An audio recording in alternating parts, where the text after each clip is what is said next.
नमस्कार दोस्तों, प्रियजनों। कार्तिक कृष्ण पक्ष के त्रयोदशी तिथि के दिन धनतेरस का पर्व पूरी श्रद्धा और विश्वास के साथ मनाया जाता है। धनवंतरी के अलावा इस दिन देवी लक्ष्मी का और धन के देवता कुबेर की भी पूजा करने की मान्यता है। इस दिन को मानने के लिए पीछे धनवंतरी के जन्म लेने की कथा के अलावा इसके बारे में एक दूसरी कथा भी प्रचलित है। कहा जाता है कि एक समय भगवान विष्णु मृत्यु लोक में विचरण करने के लिए आ रहे थे। तब लक्ष्मी जी ने भी उन्हें साथ चलने का आग्रह किया। तब विष्णु जी ने कहा कि यदि मैं जो बात कहूँ तुम अगर वैसा ही मानो तो फिर चलो। तब लक्ष्मी जी ने उनकी बात मान ली और भगवान विष्णु के साथ भूमंडल पर आ गई। कुछ देर बाद एक जगह पर पहुंचकर भगवान विष्णु ने लक्ष्मी जी से कहा कि जब तक मैं न आऊं तुम यहाँ ठहरो, मैं दक्षिण दिशा की ओर जा रहा हूँ, तुम उधर मत आना। विष्णु जी के जाने लक्ष्मी जी के मन में कौतूहल जागा कि आखिर दक्षिण दिशा में ऐसा क्या रहस्य है जो मुझे मना किया गया है, और भगवान स्वयं चले गए। लक्ष्मी जी से रहा न गया और जैसे ही भगवान आगे बढ़े लक्ष्मी जी भी पीछे पीछे चल पड़ी। कुछ ही आगे जाने के पर उन्होंने सरसों का एक खेत दिखाई दिया जिसमें खूब फूल लगे थे। सरसों की शोभा देखकर वह मंत्रमुग्ध हो गई और फूल तोड़कर अपना श्रृंगार करने लगी। बाद में आगे बढ़ी। आगे जाने पर एक गन्ने का खेत से लक्ष्मी जी गन्ने तोड़कर रस चूसने लगी। उसी क्षण विष्णु जी आए और यह देख लक्ष्मी जी पर नाराज हो गए। उन्हें साप दे दिया, मैंने तुम्हें इधर आने को मना किया था पर तुम न मानी और किसान की चोरी का अपराध कर बैठी। अब तुम इस अपराध से जुर्म में इस किसान की 12 वर्ष तक सेवा करो।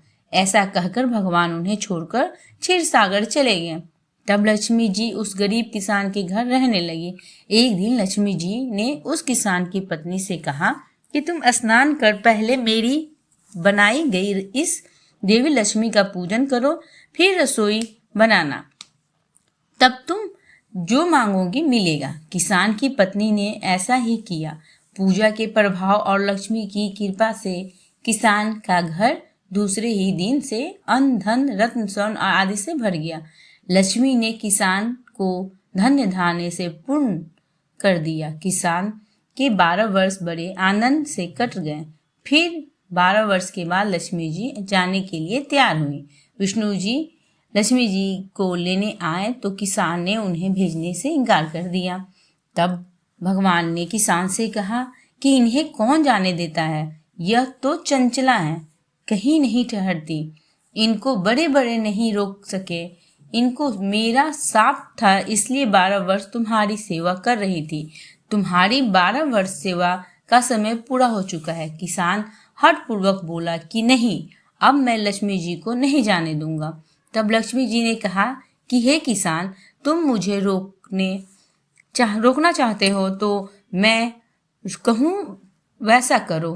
कल धनतेरस है, तुम कल घर को लीप पोत कर स्वच्छ करना, रात्रि में घी का दीपक जलाकर रखना और सायंकाल मेरा पूजन करना और एक तांबे के कलश में रुपए भरकर मेरे लिए रखना। मैं उस कलश में निवास करूंगी, किंतु पूजा के समय मैं तुम्हें दिखाई नहीं दूंगी।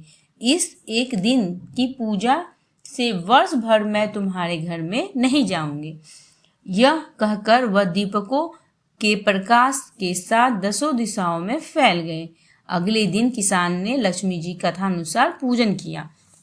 उसका घर धन धान्य से पूर्ण हो गया। इसी वजह से हर वर्ष धनतेरस के दिन लक्ष्मी जी की पूजा की जाती है। लक्ष्मी माता की जय। शास्त्रों के अनुसार इस तिथि को समुद्र मंथन के समय भगवान धन्वंतरी अमृत कलश लेकर प्रकट हुए थे। इस वजह से इस तिथि धनतेरस या धन त्रयोदशी के नाम से जाना जाता है। भगवान धन्वंतरी के अलावा इस दिन माता लक्ष्मी, धन के देवता कुबेर और मृत्यु के देवता यमराज की भी पूजा की जाती है। इस दिन दीपावली का पर्व शुरू हो जाता है और इस दिन सोना चांदी या नए बर्तन खरीदने की बहुत शुभ मुहूर्त माना जाता है। आइए जानते हैं धनतेरस क्यों मनाया जाता है और एक और कहानी इसके पीछे की। भारतीय संस्कृति में स्वस्थ हो ही सबसे बड़ा धन्य माना जाता है और इस दिन राष्ट्रीय आयुर्वेद दिवस के रूप में भी मनाया जाता है। शास्त्रों से वर्णित कथाओं के अनुसार समुद्र मंथन के दौरान भगवान धन्वंतरी हाथों में अमृत का कलश लेकर प्रकट हुए थे। जिस तिथि को भगवान धन्वंतरी समुद्र से निकले वह कार्तिक मास के कृष्ण पक्ष की त्रयोदशी तिथि थी। भगवान धन्वंतरी समुद्र से कलश लेकर प्रकट हुए थे, इसलिए अवसर पर बर्तन खरीदने की परंपरा चली आ रही है। भगवान धन्वंतरी को विष्णु भगवान का अंश माना जाता है और इन्होंने ही पूरी दुनिया के चिकित्सा विज्ञान का प्रचार किया है। भगवान धन्वंतरी के बाद माता लक्ष्मी 2 दिन बाद समुद्र से निकली थी, इसलिए उस दिन दीपावली का पर्व मनाया जाता है।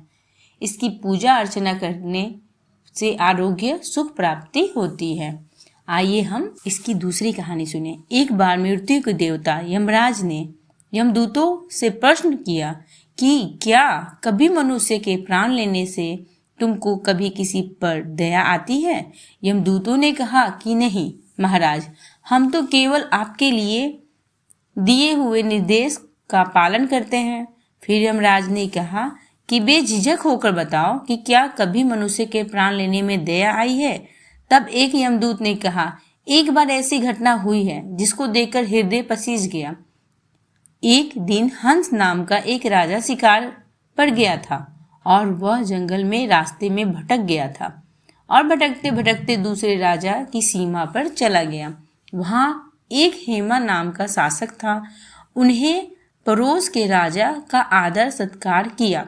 उसी दिन राजा की पत्नी ने एक पुत्र को जन्म दिया। ज्योतिषों ने ग्रह नक्षत्र के आधार पर बताया कि इस बालक की विवाह के 4 दिन के बाद इसकी मृत्यु हो जाएगी। तब राजा के आदेश दिया कि इस बालक को यमुना तट पर एक गुफा में ब्रह्मचारी के रूप में रखा जाए और स्त्रियों की परछाई से भी इसको दूर रखा जाए। लेकिन विधि विधान को कुछ और ही मंजूर था। संयोगवश राजा हंस की पुत्री यमुना तट पर चली गई और वहां राजा के पुत्र को देखा। दोनों ने गंधर्व विवाह कर लिया। विवाह के 4 दिन के बाद ही राजा के पुत्र की मृत्यु हो गई। तब यमदूत ने कहा कि उस नवविवाहित का करुण विलाप सुनकर हृदय पसीज गया। सारी बातें सुनकर यमराज ने कहा कि क्या करें, यह विधि का विधान है, मर्यादा में रहते हुए हमें काम करना ही पड़ेगा। यमदूतों ने पूछा कि ऐसा कोई उपाय है जिससे अकाल मृत्यु से बचा जा सके? तब यमराज ने कहा कि धनतेरस के दिन विधि विधान से पूजा अर्चना और दीपदान करने से अकाल मृत्यु नहीं होती। इसी घटना की वजह से धनतेरस के दिन भगवान धन्वंतरी और माता लक्ष्मी की पूजा की जाती है और दीपदान किया जाता है। बोलो लक्ष्मी माता की जय, कुबेर महाराज की जय।